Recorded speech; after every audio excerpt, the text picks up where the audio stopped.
Good morning, good morning. Ayan, so nagbababa na naman po tayo ng panel. So nandito na naman po tayo ngayon sa Miko's Place.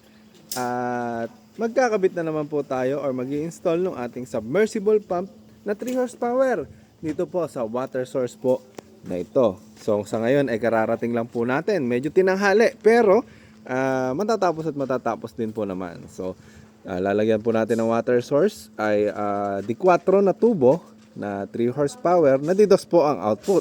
So magiging gamit po nito dito sa resort. Tsaka po sa ginagawang fish pond dito. So kung makikita nyo po, meron po ditong mga hito, tilapia at kung ano-ano pa. Ano, may crayfish pa. So yun ang magiging gamit ng tubig na ikinakabit po dito.